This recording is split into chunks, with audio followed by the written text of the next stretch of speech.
hay muchas observaciones sobre cómo formar a diferentes grupos, cómo formar a las niñas, hay que prepararlas para que no sean débiles, para que sean fuertes, para que sean autónomas, empoderadas. Hoy en día que hay mirada sobre las minorías, hay que preparar eh, a los muchachos o a las niñas, dependiendo de su perspectiva y su percepción de género, para que tengan una vida cómoda, para que tengan una vida, digamos, que sea plena y feliz.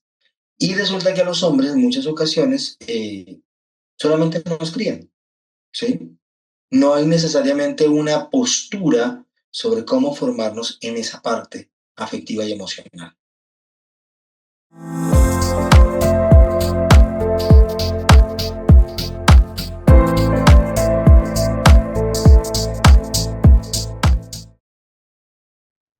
Hola, buenos días. Soy Constanza Leal, directora general de Pensart, un centro cultural virtual.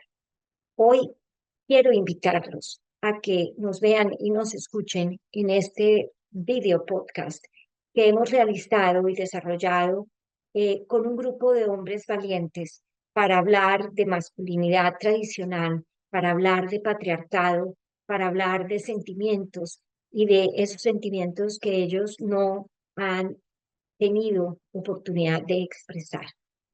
Quiero invitarlos a esta sesión y a las siguientes, en donde exploraremos varios temas. Bienvenidos a Pensar, a este foro abierto de los sentimientos no tienen género e iniciamos. Gracias. Bienvenidos a esta primera conversación en donde vamos a hablar de los sentimientos no tienen género, una conclusión a la que llegamos Ricardo Bermúdez y Óscar Fernández para iniciar esta conversación sencilla pero sentida que va un poco a desnudar los mitos de los sentimientos. Luis Zafra será nuestro moderador, él ya se presentará y en la medida en que vamos avanzando, seguramente se conectarán algunos otros y si no, no importa. Este es el inicio de esta conversación.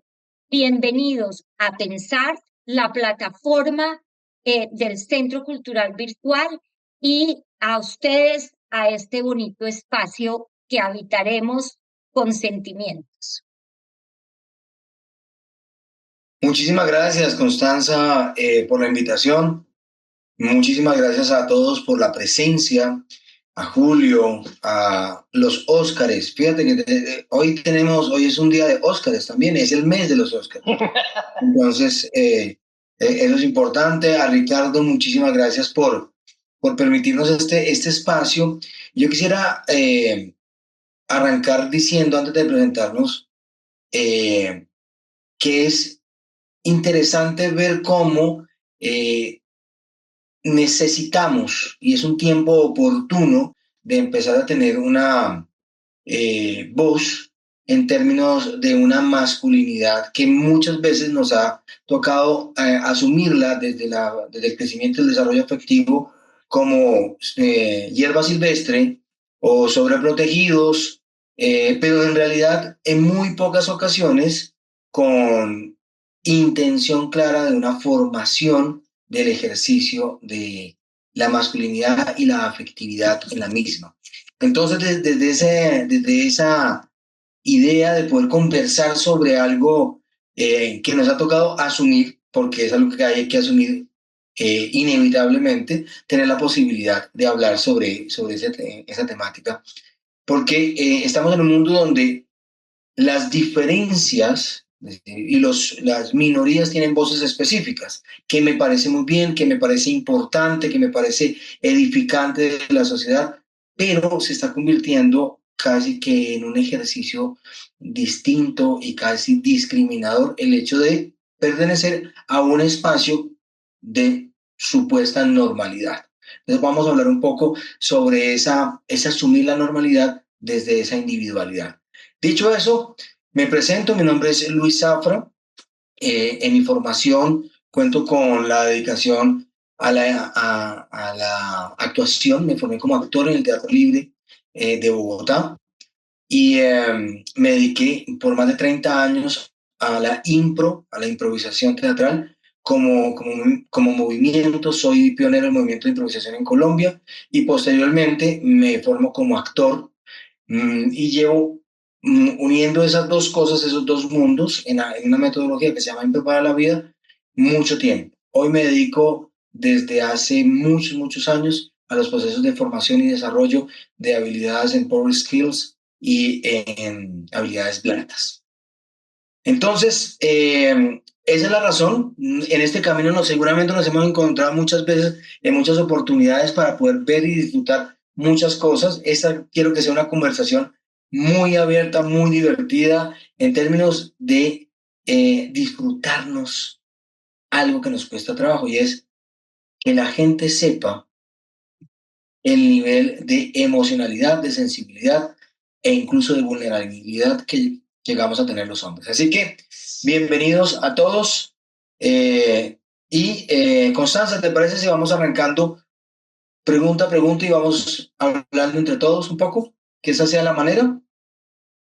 Me gustaría que como todavía estamos poquitos, se pudieran presentar cada uno de los que están presentes para Sí. luego, somos 7, aquí hay 6, quiero saber quién es el séptimo. Oscar Bello que nos está escuchando. Entonces, vamos con Oscar Fernández. Si te presentas de manera cortica para que Zafra también tenga un poquito de sustancia, Perspectiva. Del de contexto de contexto. quienes estamos aquí charlando. Hagámoslo pues. Bueno, Oscar Fernández, 69 años recién cumplidos. Nací en una familia de un padre que había quedado viudo con 2 hijas, y con mi mamá tuvo 4 hijos. Yo soy el mayor de esos 4, entonces tengo 2 hermanas mayores y 3 hermanas menores. De las mayores me diferencian 12 años, de la que me sigue a mí son 4 años. Ese es el ambiente familiar en el que nací. Ingeniero mecánico, y esa es mi forma de enfrentar la vida y la forma en la que he ido por el mundo. Quedé viudo a los 60 años, perdí a la esposa con la que tuve los 4 hijos y me volví a casar 3, 4 años después. Llevo 5 años de casado con mi segunda esposa. eh, y ha sido un aprendizaje bastante interesante para el tema de las emociones. Muchas gracias, Oscar.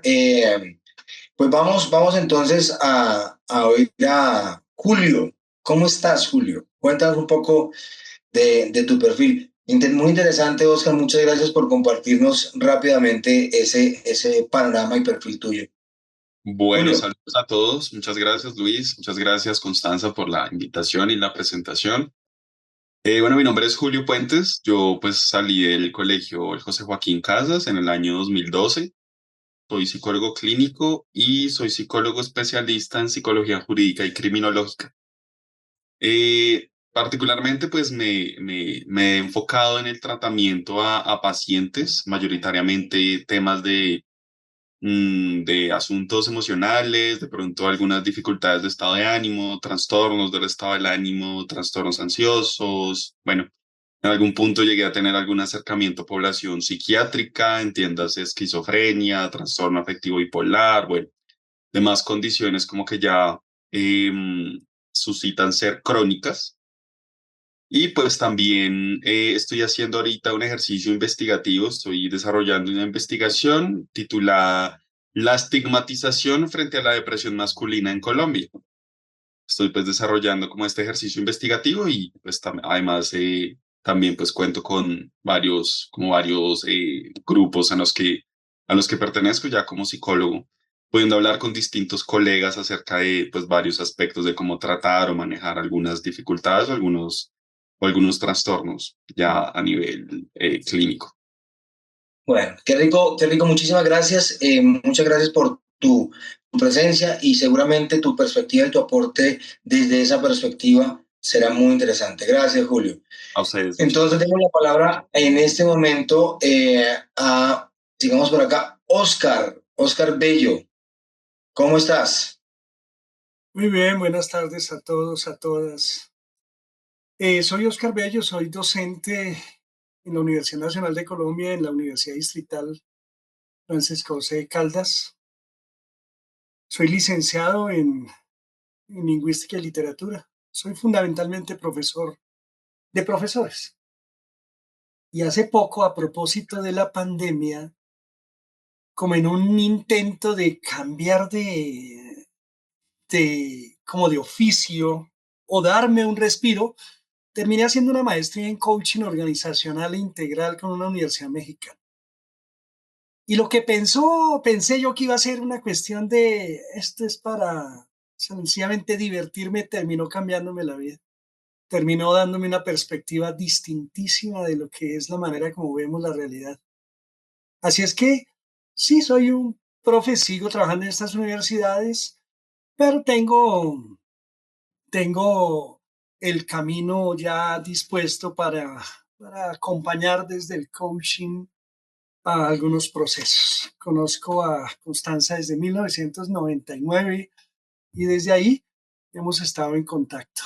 Vengo de una familia de un padre criado dentro de todos los cánones del machismo y soy el mayor de 5 hermanos, 3 mujeres y mi hermano a quien le llevo 7 años. Así es que hay bastante tela por cortar. Muchas gracias a ustedes y espero que nos divirtamos este rato. Ok, Oscar, muchísimas gracias. ¿Hasta qué fecha estuviste, hasta qué año estuviste en el José Joaco? Estuve en 1999 y parte del 2000. Ah, ok, listo. Súper interesante. Muchísimas gracias. Ricardo, cuéntanos un poco tu perfil para que nos vayamos conociendo un poquito. Bueno, un saludo para todos. Yo también pertenezco a una familia, también mi papá también fue viudo con 2 hijos muy pequeños. Mi mamá me dijo que se casó con él porque pobrecito el señor de 25 años con 2 hijos estaba medio emproblemado. Y entonces ahí comienza la historia. Son dos mayores, medio hermanos, y luego somos 6, de los cuales yo soy el séptimo.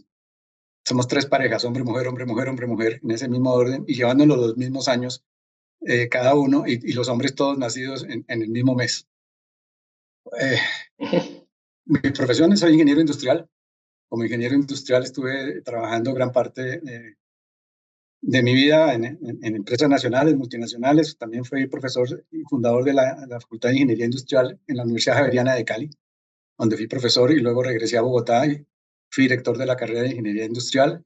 Trabajé un poco de tiempo en todos los sistemas de gestión integral de calidad, en todas las evaluaciones del Premio Colombiano de Calidad, el premio de calidad en salud, alrededor de hospitales. Estuve más de 15 años trabajando, haciendo evaluaciones de hospitales. Y últimamente he estado muy dedicado a trabajar y a investigar sobre el tema del estrés desde los diferentes ángulos en los cuales se puede llegar a trabajar. Además de eso, desde la época del colegio he sido primero guitarrista y luego pianista y organista, lo cual combino con la profesión y con charlas y con asesorías a las empresas. Ricardo, muchísimas gracias. Por demás, una experiencia amplia y de múltiples perspectivas. Muy interesante. Tienes un panorama bien valioso, además como planteas desde la perspectiva de una familia recompuesta y además con un juego muy particular, ¿no? Es decir, pareciera que fueran ingenieros tu papá, porque para calcular que sean todos en el mismo mes, ya ahí hay matemática en el asunto, ahí hay matemática, no solo emocionalidad, sino matemática. Claro. Sí. Bueno, dime, Ricardo. No, que en una ocasión le pregunté, ya mi papá falleció cuando yo acababa de terminar el bachillerato, estaba en el primer semestre de la universidad, y este fue un tema que me llamó la atención, y le pregunté a mi mamá cómo era el secreto, cómo era ese cuento para lograr eso. Simplemente me contestó riéndose, porque todos fuimos hechos en Semana Santa, hechos y nacimos en diciembre. Sí, o sea, somos hijos del pecado.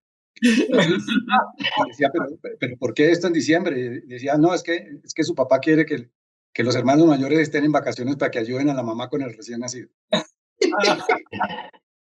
No, es decir, tiene muchísimo panorama para hablar de esto. Podría ser todo un tema, porque además vienen alternados hombre, mujer, hombre, mujer, hombre, mujer, todos del mismo mes, todos hechos en Semana Santa, lo cual quiere decir que, bueno, hay una perspectiva interesante, ¿no? Sobre el asunto, una reinterpretación de la norma para evitar el pecado.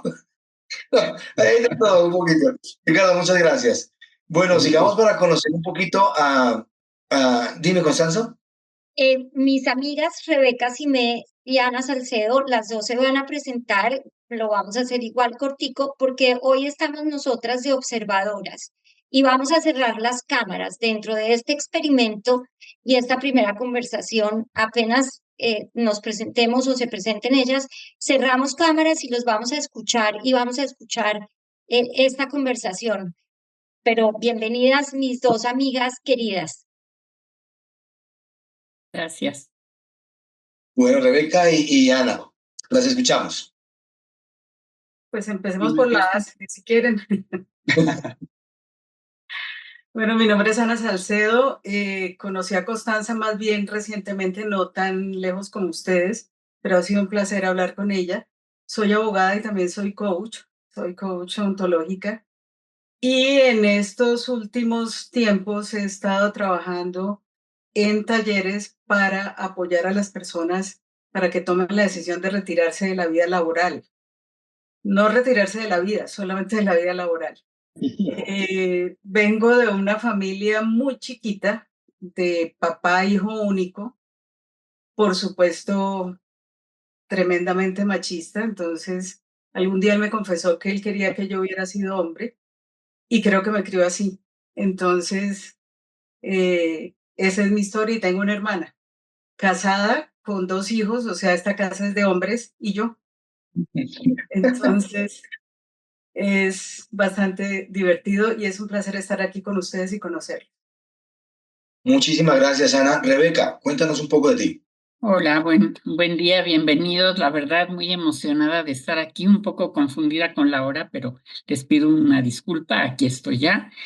Bueno, yo estudié biología y me he dedicado toda la vida a la docencia en muchos espacios, dirección, clases, en fin, de todos los rangos y edades, desde kinder hasta universidad. Y eso me ha dado a mí un panorama muy interesante en cuanto a la conducta, al aprendizaje, al desarrollo, al crecimiento de jóvenes, de obviamente los 2 géneros, ¿no? Es un tema que me apasiona. A mí sí me confesó mi papá finalmente, yo soy la tercera de 3 hijas, y sí fue así como muy triste que haya sido mujer, ¿no? Entonces, tengo estas ambivalencias, porque así como Ana siente que la criaron como hombre, quizás por ese deseo, yo inconscientemente debo de aceptarlo. Traté de tomar ese rol un poco más, el rol más masculino en mi casa, en donde todo era muy femenino. Mi papá tenía un carácter muy lindo y no era machista para nada. Entonces, como que yo tenía que tomar un poco su lugar en la familia. En fin, el tema me apasiona profundamente. Conozco a Constanza desde hace aunque muy de lejos, hace ya mucho tiempo. Hemos seguido en contacto siempre, de corazón y de presencia y de mente. Y la verdad es que estoy muy emocionada de ver participantes interesados en este tema, que creo que es muy, muy, muy importante en nuestro momento. Y gracias por estar aquí, y apago mi cámara. Bueno, cerrando estas presentaciones, pues bueno, son mis amigas, como oyeron el acento, Rebeca nos acompaña desde Ciudad de México. La conocí cuando vivimos en México. Mi anécdota de ser la hija mayor de una familia de 4 con papá y mamá, es que el papá mío no esperaba que yo fuera mujer, él esperaba que yo fuera hombre porque era su primogénito. Y toda la vida,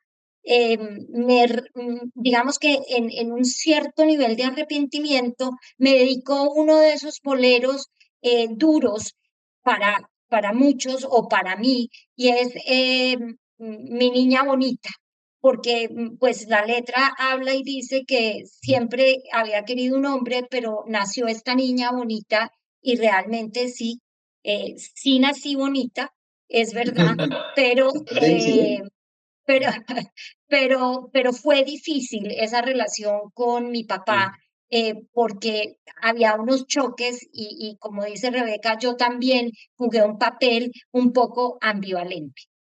Cerrando ya esto y abriendo la conversación entre ustedes, los dejo con Zafra en manos de él. Habrá seguramente unas preguntas que él quiera hacer y ustedes las contestarán con su gran sentir. Es la primera de muchas y espero que este tema se vuelva un tema fundamental e importante para seguir construyendo de aquí en adelante este espacio. Bienvenidos y los oigo. Bueno, muchísimas gracias nuevamente por la invitación. Muchas gracias por su presencia. A las mujeres que nos acompañan y en un planteamiento muy solidario, afectivo, las acompañamos y que lo digo en primera persona sobre el hecho de que tanta presión de sus familias y de sus papás por ser hombres para darse cuenta que finalmente este es un mundo bastante femenino. Un matriarcado importante, que ya hablaremos de eso. Señores, qué bueno tenerlos acá. Yo vengo de una familia, éramos papá, mamá, que ya murieron ambos, y somos 3 varones, mi hermano mayor me lleva 3 años, luego vengo yo, le llevo 3 años a mi hermano menor mi hermano menor le lleva 4 a mi hermana menor. Mi papá vino de una familia donde eran 7 hombres vivos y tuvo 2 hermanas que murieron tempranamente. Mi papá siempre quiso tener una niña y yo me iba a llamar Gloria Patricia. Para compensarles, chicas, yo me iba a llamar Gloria Patricia y ese nombre mi papá lo guardó 10 años más hasta que nació mi hermana Pachi, que se llama Gloria Patricia. O sea, esto de que hayan deseado que fuésemos otros u otras viene de hace rato. Señores, hablar de nuestras emociones, hablar de lo que ha significado el mapeo emocional, la capacidad de expresar nuestros sentimientos, en una vida donde, como les planteaba al principio, hay muchas observaciones sobre cómo formar a diferentes grupos, cómo formar a las niñas, hay que prepararlas para que no sean débiles, para que sean fuertes, para que sean autónomas, empoderadas. Hoy en día que hay miradas sobre las minorías, hay que preparar a los muchachos o a las niñas, dependiendo de su perspectiva y su percepción de género, para que tengan una vida cómoda, para que tengan una vida, digamos, que sea plena y feliz. Y resulta que a los hombres en muchas ocasiones solamente nos crían, ¿sí? No hay necesariamente una postura sobre cómo formarnos en esa parte afectiva y emocional. Para darles y ponerles buena carne en el asador, como si estuviéramos nosotros 5 solos, tengo desafortunadamente en mi historial 4 matrimonios en los cuales no he podido y me costó mucho trabajo entender que estaba repitiendo patrones de manejo afectivo y emocional que no eran los propios. ¿Sí? Que me despersonalizaron y desde los cuales hice daño, pero sobre todo me perdí a mí mismo en muchas cosas que he debido vivir y disfrutar. Dicho eso, que hablemos nosotros, quiero preguntarles qué tienen, cómo describirían, cómo han vivido esta realidad de, de, los, de la expresión de las emociones bajo el tabú de la expresión o la manera de expresar las emociones en una vida, digamos que muy ortodoxa en la masculinidad. Eso de que uno, cómo debía manejar las emociones, esas cosas de los niños no lloran. A ver, carajo, usted pone a llorar, y si le dieran en lugar de ponerse a llorar, vea, pégale al otro, empareje la cosa. ¿Cómo vivieron ustedes esa relación entre las emociones, la expresión de sus emociones y de sus sentimientos al lado de esa manera como vivíamos la estructuración muy tradicional de esas emociones? Entonces, primera pregunta, los escucho. ¿Quién quiere arrancar? Yo inicio. Oh, nos ganaron de mano los jóvenes. Aquí no.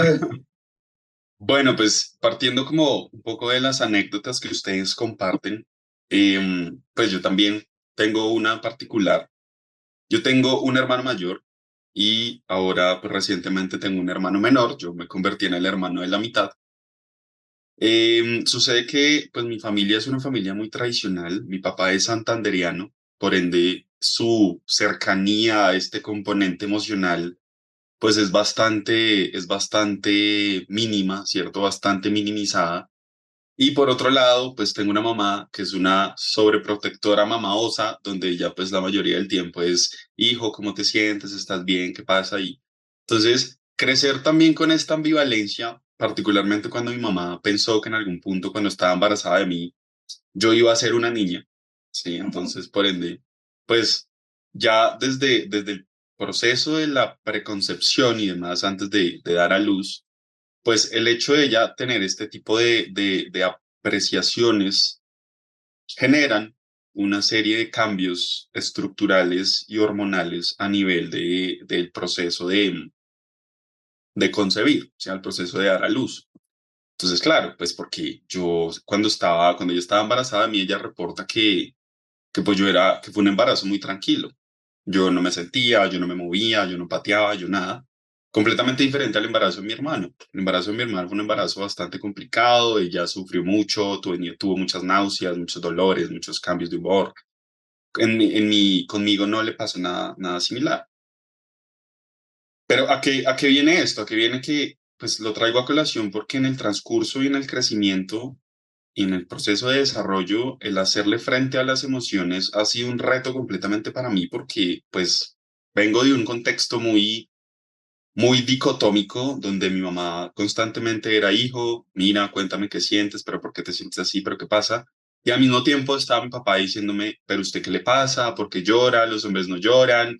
Pero asimismo, pues también veo a mi papá que es una persona que se frustra con facilidad, es una persona que no sabe manejar su ira, que no sabe manejar sus demás emociones independientemente de la ira y que todas sus emociones él las trata de como de cantarlas a través de la ira y la frustración. Entonces es una persona que cuando está muy triste, cuando se siente muy triste, cuando se siente sola, cuando está también enojado, su reacción inmediata es ser muy volátil, ¿sí? Tener un genio muy volátil.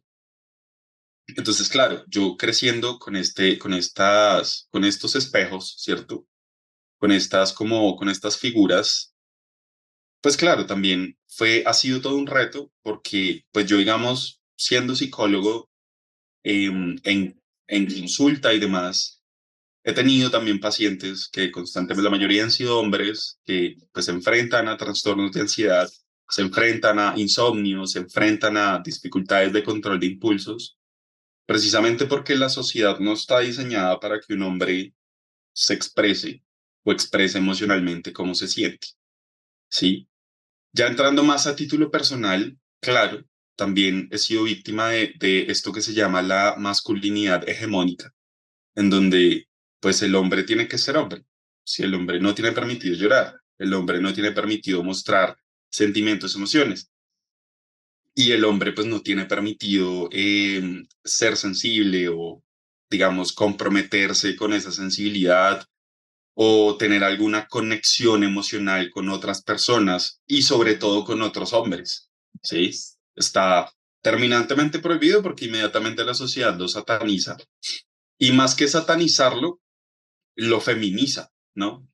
Como si el apelativo de feminización fuera precisamente un insulto. Lo que hacen es feminizarlo y pues no es del todo correcto, ¿sí? Entonces, claro, ha sido muy complejo porque, digamos, durante la adolescencia, de hecho, no sé si Constanza recuerda, en muchas ocasiones yo tuve muchas dificultades con el manejo de la ira. Tenía explosiones y estallidos de ira constantes y era bastante complicado para mí poder controlar o regular estos estallidos de ira porque no estaba enseñado a manejarlos. Al contrario, estaba enseñado a como desplegar todo un repertorio. Ese era el ejemplo de la paleta de Exacto. expresión emocional. Es correcto. El repertorio era antes al contrario, era desplegar todo un repertorio de ira y de ser la persona abusiva y la persona maltratadora y la persona agresiva. Entonces, claro, esto me llevaba a mí un choque emocional muy fuerte, muy, muy fuerte, porque pues me llevaba a distintas dificultades con otras personas, ¿sí? Claro. Y ya que también con el paso del tiempo, empezar a reconocer sentimientos más un poco más amigables, sentimientos del tipo amoroso, el tipo compasivo, el tipo hacia también otras personas, particularmente hacia las mujeres, también fue muy complicado, ¿sí? También fue bastante complicado precisamente por lo mismo, porque venía yo de esa dicotomía en donde yo tenía que ser una persona completamente hostil, completamente agresiva, completamente soez, pero al mismo tiempo tenía otra persona que me decía, no, pero espérate, pero mira, las cosas se hacen de esta forma, trata de ser más sensible, trata de empatizar con lo que ella Claro. siente, con lo que ella quiere. Entonces siempre me moví mucho como en esos extremos, y tiempo después, con el pasar de los años, pues mi cerebro entendió ese proceso, sí, mi aparato psíquico entendió ese proceso y ahora, digamos, yo siendo psicólogo y siendo psicólogo clínico, tengo 2 diagnósticos en salud mental que son particularmente derivados de las emociones. Tengo un trastorno al límite de la personalidad y además de eso tengo un trastorno afectivo bipolar de tipo 2. Entonces, si ustedes se dan cuenta, son 2 diagnósticos que son completamente contrarios y completamente dicotómicos. Por un lado, está el proceso donde yo em, idealizo mucho a alguien, esa persona prácticamente una persona puede llegar a endiosarse en mi conciencia y después de mucho tiempo pasar a ser una persona completamente diferente a un extremo de devaluación o de desvalorización en donde esa persona ya no es el ideal que era. Y Ujú. por el otro lado, entonces vemos un trastorno afectivo bipolar en donde durante hay un tiempo considerable, hay un estado de ánimo bajo, con anedonia, sin ganas de querer hacer nada, con carencias de motivación, con dificultades para iniciar tareas o completarlas. Y posterior a eso, a 3, 4, 5 meses de estar en esos episodios depresivos, entro en una fase hipomaníaca en donde quiero hacer todo, todo lo quiero conseguir, todo lo quiero tener, todo lo puedo hacer, todo lo puedo lograr. Entonces, Todo me es hago una persona. posible y tienes toda la gasolina posible y Correcto. existente para hacerlo. Es correcto, entonces es una ambivalencia constante. Entonces yo Julio, particularmente considero dime. que lo que ha sucedido a lo largo de mi vida ha fomentado que se presenten estas dualidades. ¿Sí? Sí, ahí hay una cosa bien interesante y es, desde tu perspectiva y tu experiencia, la posibilidad de un detonante de una situación de orden diagnóstica a partir de la ambivalencia de los extremos. Y es muy interesante lo que planteas, porque finalmente es mucho amor, mucha rabia, expresiones, además, esa posibilidad de expresar medio soterradamente, medio por debajo, la comprensión de las emociones, pero lo fuerte está en esa imposición y en esa detonación de la bomba atómica. Bueno, los Óscares y Ricardo, ¿qué hay ahí en esa expresión de los sentimientos, de las emociones en sus vidas? dentro de esta perspectiva tan tradicional machista? Bueno, mire, yo creo que el impacto del ejemplo paterno especialmente, pues es muy fuerte. En el caso mío, mi papá era tremendamente responsable. Yo creo que eso era de sus principios fundamentales, de que no nos faltara absolutamente nada. Muy cumplido en todas las situaciones y casi cero expresivo a nivel de emoción y sentimiento, especialmente con los hombres. Sí, con las mujeres sí, yo me acuerdo que la abrazaba, levantaba, hablaba, pero con los hombres absolutamente, que yo creo que casi nada. Es tanto que a mí, que mi hermana mayor me cuenta una vez que cuando yo estaba pequeño, un día llegué, estaban en la cocina con mi mamá y mi hermana mayor, y llegué todo contento a decirle que mi papá me había tocado el hombro, me había hecho unas palmaditas en el hombro, y eso pues, a mí me parecía que había sido la quinta maravilla del mundo, y ese día me sentía lleno de afecto. Sí, me sentía muy vivo. Recuerdo también que el día de los cumpleaños, pues, mi mamá compraba los regalos y nos entregaba para que le diéramos el regalo al papá. Teníamos que acercarle y decirle que lo queríamos mucho y darle un beso en la mejilla, y eso para mí era un drama. Era un drama, me costaba muchísimo trabajo eso. Entonces, digamos que en el caso es clarísimo que la expresión de afecto y de emociones y sentimientos, desde el punto de vista de hombre a hombre, ¿sí? Era una cosa muy complicada, muy complicada. Decirle a un hermano, oiga, yo te quiero mucho. Por eso yo creo que ha pasado por la cabeza decirle a un hermano que lo quiero. Déjese pendejadas, perdón que lo diga así, pero déjese maricadas. Sí, Sí. o sea, más bien dígame, si usted siente algo y me aprecia, más bien camine y me invita a jugar fútbol o alguna cosa así por el estilo. Esa era la manera yo creo que de eludir esa necesidad de expresarse de manera absolutamente natural y espontánea, como yo creo que todos los seres humanos lo tenemos y venimos instalados con eso. Segundo, eso mismo se manifestaba en el colegio. Yo me acuerdo que a mí cualquier tipo de injusticia me dolía, y que yo quería decir y hablar alguna cosa. Y cuando llegaba a la casa, mi mamá y decía, y se echaba una bendición, y me decía, ay, mijo, mucho cuidado, que si lo llegan a echar del colegio, su papá le compra una caja de Embolar y usted al otro día fuera y va a embolar. Y claro, esa noche mi sueño era que me soñaba embolando, y el otro día amanecía muerto el susto. Y durante todo ese tiempo, pues yo fui mudo. Yo comencé a hablar algo en la universidad, un poquito, pero sin embargo, ese tanto guardado que lleva uno adentro es como una bomba, que en un momento determinado puede llevar a situaciones, como comentaba Julio ahora, de unas iras. Y esas iras y esa respuesta de ira es una expresión de insatisfacción, de incapacidad, de una cantidad de energía emocional que está dentro, que uno no la saca. Y entonces, al no sacarla y la acumulación, eso resulta en un momento determinado estallando.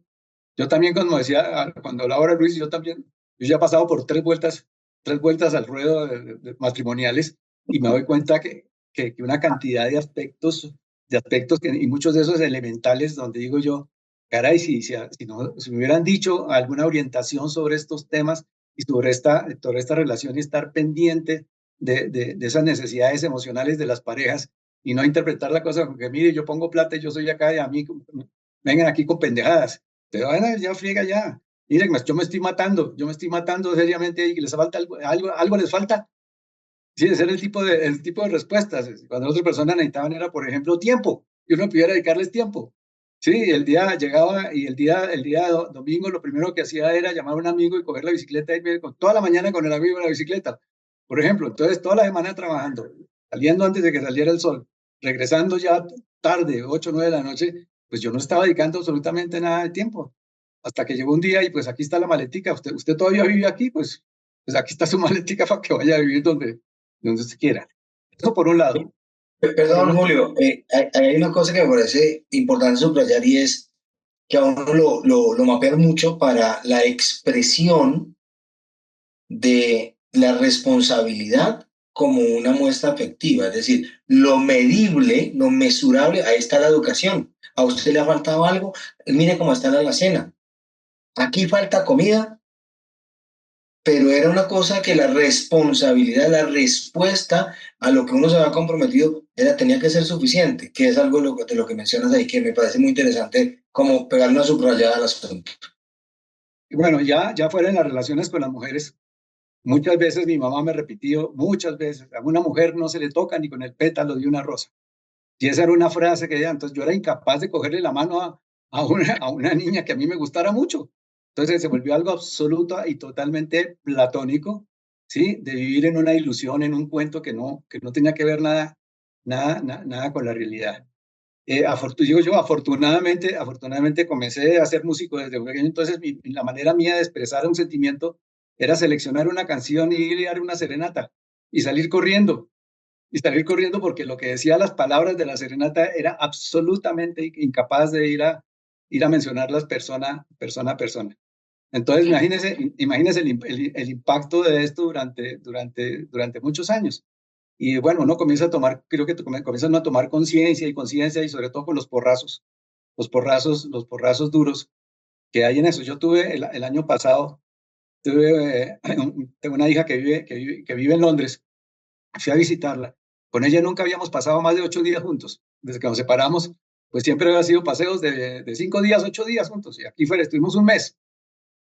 Y charlando con ella, comenzamos a hablar de estos temas emocionales. Y me dice ella, mire, papá, yo durante muchos años yo creí que ustedes se habían separado con mi mamá por culpa mía. Yo, ¿qué? ¿De qué me está diciendo? Cuando tú no tenías que ver absolutamente nada, pero digo, eso fue la imagen y ellos se los llevó durante mucho tiempo. Y entonces ella dijo, no, yo voy a demostrarles que yo valgo mucho a mis papás. Una respuesta a esa creencia equivocada porque nunca habíamos dialogado y comunicado y expresado lo que... En esa oportunidad ella me regaló un libro que se llama Los 5 lenguajes del amor. Sí, un libro espectacular me pareció. Yo, ese libro uno no debía terminar primaria sin haberlo leído y aprendido, y todo como guía para la vida, porque es que ahí está clarísimo los errores que comete uno al no expresar las emociones. Pero creo que todo esto tiene que ver mucho en el ambiente educativo, no solamente en la familia, sino también en el colegio. O sea, permitir y apoyar y promocionar esa expresión que sea como el pan de cada día. Cuando nosotros expresamos las emociones, nuestra mente queda libre para aprender y para estudiar mejor, para ser mejores personas, para disfrutar más de la vida. Y resulta que por estar en eso nos dejamos de perder una gran parte de la vida por no estar capacitados por eso. O sea que Sí, esperamos que nunca es tarde. sí, ya vamos a hablar un poco alrededor de lo que significa el necesitar tanto tiempo. Bueno, Julio, arrancaste mucho más temprano que los otros 4 que estamos aquí, y eso es una ventaja, buena parte en la medida de tu elección profesional. Pero uno muchas veces necesita mucho tiempo para darse cuenta. Bueno, Oscar, ibas a comentar algo hace un momento. Bueno, no Oscar Bello, sino el otro. Ahora te doy la palabra a ti, Oscar. Ok. Sí, mira, yo pues iba a seguir con la ronda de experiencias, compartiéndoles un poco la evolución. Y esto fue algo que con Ricardo y Constanza lo cubrimos un poco. Pero para mí la evolución en los sentimientos fue algo relacionado con la edad y con el contexto en el que yo vivía. Cuando yo nací, pues había 2 hermanas mayores para quienes tener un hermanito, pues era todo un evento. Entonces, mis primeros, digamos, 7 años, no, yo diría que más, tal vez unos 10 años, fue con 2 hermanas mayores para quienes yo era objeto de cariño. Entonces, sentir el afecto de parte de ellas, eso, digamos, desarrolló en mí una parte afectiva. Y después, cuando yo tenía 4 o 5 años, nace mi hermana y después las otras 2. Entonces yo recibí afecto y con las pequeñitas yo mostraba afecto. Mis hermanas mayores se van de intercambio y ya no regresan a la casa.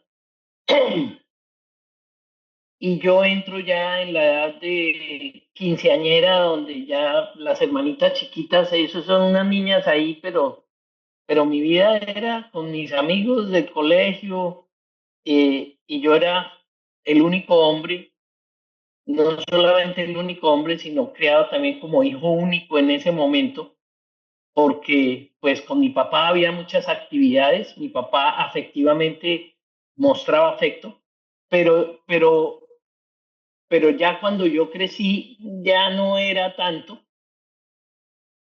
eh, y cuando entré a la universidad ya mi papá y mi mamá se habían separado. Ellos se separaron cuando yo tenía, bueno, 20 años. Pero entonces vino una etapa en la que fue como uno tan dedicado y tan comprometido, yo lo veía desde el lado de mi mamá, para que termine en una separación. Entonces tal vez eso lo mejor es no involucrarse emocionalmente tanto para no tener que sufrir después. Entonces vino una etapa de los 20 a los 30 en que yo era muy poco afectivo, o sea, estaba con la gente y todo, pero empatía, sentir por los demás, eh, alegría o tristeza ante algo que a alguien cercano le pasara, no era y no es, hoy en día no es una característica mía. O sea, es como, chévere que pasó eso, el tsunami del 2004 en Tailandia, uy, qué cantidad de gente, ¿no? Qué forma de pasar vacaciones, pero ese sentir el drama de la otra persona no ha sido parte de mi formación. Pienso yo un poco afectado por la separación de mis padres y lo que vi sufrir a mi mamá. Me caso a los 30 años y tengo una esposa que era la sexta en una familia de 8 y era mujer, de 2 hermanas y 6 hombres, era la familia de ella. Entonces ella se había criado, digamos, con un cierto nivel reducido de afecto porque los hombres eran más, eh, menos expresivos, y la mamá y el papá, yo los conocí en su momento, no eran muy afectivos. ¿Sí? De hecho, mi suegra nunca la he oído decir te quiero, sino cuando la saludan y le dicen abuelita, te quiero mucho, y ella dice, estás muy bien correspondida. No, no le sale decir. Entonces, con quien yo estuve casado por 25 años, no tenía, no tenía una expresividad que en medio de todo, pues funcionaba muy bien conmigo, que yo tampoco la tenía, pero nos amábamos. Tuvimos 4 hijos y no nos separamos. Ella se murió de cáncer y me dolió muchísimo, pero, pero nunca exterioricé el dolor y nunca aprendí a relacionarme con mis hijos ya como padre, o sea, pasando la función. Como esposo tuve una relación donde no necesité ser expresivo, pero como padre nunca fui expresivo, y de hecho, cuando mi esposa murió, hoy en día me doy cuenta, algo que yo debía haber hecho era haberlos ayudado con el duelo. Pero más o menos en ese momento fue, bueno, cada uno ve a ver cómo maneja su situación. Y yo por mi trabajo tenía que viajar mucho, me dediqué a viajar. Y solo hasta hoy en día es que estoy comenzando, por ejemplo, cuando hablo con mi hija, a decirle te quiero mucho, pero ha sido después de haber perdido a mi esposa, después de haberme vuelto a casar y con mi esposa actual, haberme encontrado con la realidad de que yo tenía que ser más empático, más expresivo, o si no, esa cosa no iba a funcionar.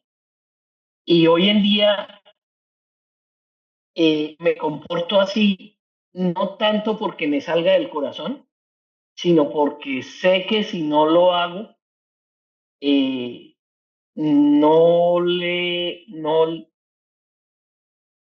o sea, no estamos viviendo o no estoy contribuyendo a que la vida en pareja sea como debería ser, como ella sí lo es conmigo, como los detalles se tiene conmigo. Entonces yo digo, tengo que equilibrar la balanza. Me siento obligado a equilibrar la balanza. Y yo siento que poco a poco eso se va convirtiendo en un hábito. Un poquito, pero pues nunca es tarde para sentimientos, para comenzar a manejar los sentimientos y de alguna manera con mis 3 hijos varones, comunicarles y decirles, ustedes son 30 años menores que yo, tienen tiempo de tomar conciencia y de manejarlo diferente. Esa ha sido como la evolución de niño. Oscar, hay cosas que me parece interesante resaltar. Uno, la domesticación emocional a partir del ejercicio de la reciprocidad. Es decir, uno de los principios relacionales de los seres humanos más potentes es la reciprocidad. Uno trata de devolver por lo menos en el mismo valor o un poco más lo que recibe.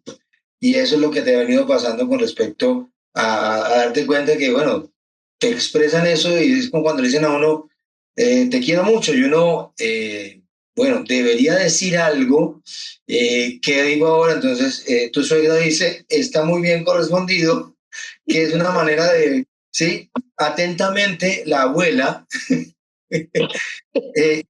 y tú estás aprendiendo a hacer eso y estás haciendo un ejercicio bonito y quiero también subrayar el hecho del planteamiento de que no, aquí no se trata de que sea tarde o sea temprano, se trata de que sea. Creo que es un tiempo en el que nos corresponde desde la emocionalidad y la afectividad ser. Muchas gracias, Oscar. Oscar Bello, cuéntanos un poco tu parte. A ver, justo en este momento en que los escuchaba, me acordaba de mi padre.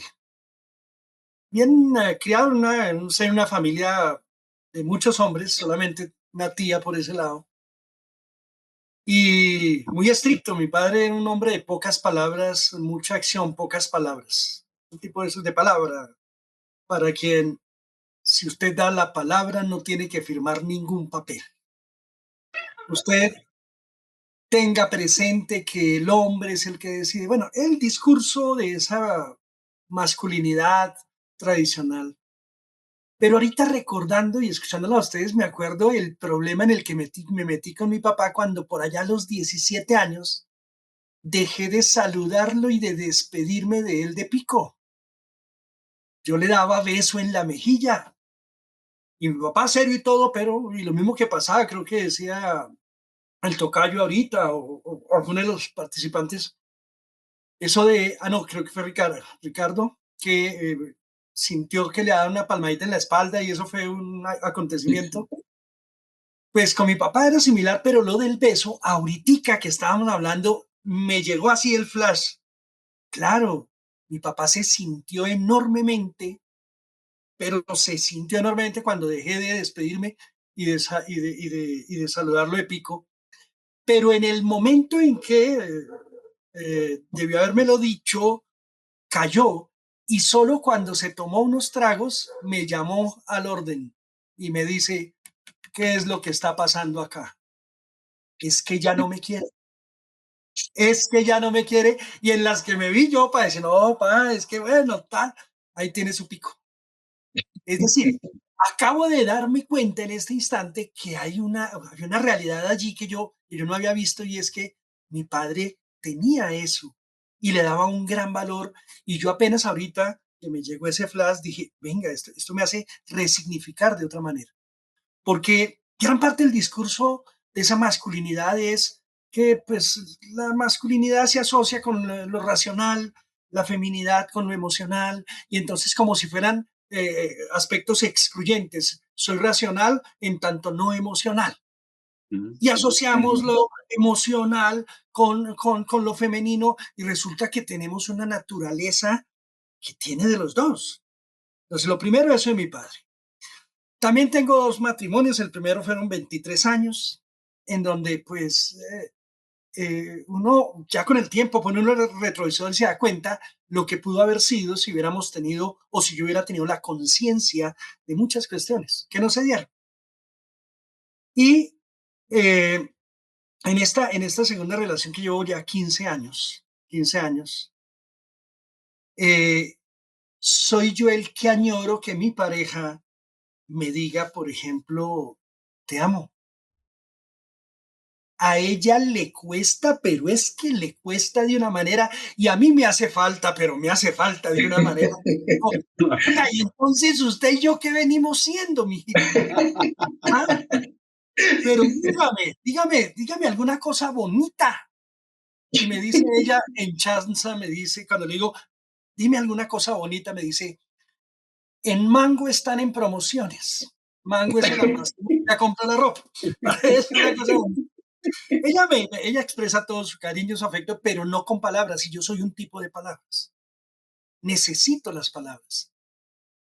Soy el mayor de 5 hermanos y mis padres se separaron yo tenía 12 años, soy el mayor, y cada uno nos llevamos 2 años, perdón, no 2 meses, 2 años. Y entonces yo tuve se va mi madre, queda mi padre se descontrola, y entonces quedo yo como hermano mayor al frente de 4 niños más. O sea, un niño acompañando a otros 4 niños, de los cuales 3 son niñas. Entonces, mi hermana menor recuerda, ella tenía 4 años, ella recuerda que yo era el que la peinaba con el cepillo, le arreglaba las colitas del cabello, la listaba para llevarla al estudio. Y entonces, ellos ven que tengo como una naturaleza muy femenina, porque estoy pendiente del detalle, estoy pendiente de lo demás. El hijo menor de mi segunda esposa le dice a la mamá, es que el profe es como muy femenino. El profe es como, ¿por qué? Pues porque cocino, porque estoy pendiente de lo otro, por cuestiones propias de la vida. Es como muy femenino y lo hace como a manera de reproche, pues su padre es todo lo contrario. Entonces, este muchacho tiene esa visión del papá proveedor, el papá pilo para los negocios, el papá potentado, y por otro lado está el profe que está pendiente de que no falte nada en la nevera, que la ropa, que cositas, ¿no? Entonces, suena como el reproche. Ese es el segundo aspecto que quería contar. Y el tercero y último por ahora tiene que ver con uno de mis sobrinos menores, del cual soy padrino, y yo desde pequeñito lo tomo, lo abrazo y le digo al oído, te amo. Ya cuando el niño empezó a hablar, yo siempre se lo decía, como hacia los 4 o 5 años, se voltea y me mira, dice, no, tío, los hombres no se aman. Los hombres no se aman. Y entonces lo tomo, le doy el abrazo, le dije, sí, papi, le doy su pico acá. El chico ya está estudiando ahorita ahí en el Gran Colombiano, no recuerdo qué está estudiando. Hace como 3 años, hacia los 17, 18 años, llega y me dice, tío, te amo. Ahora sí entiendo por qué me lo decías tantas veces. Esos 3 aspectos quería compartirles de mis experiencias.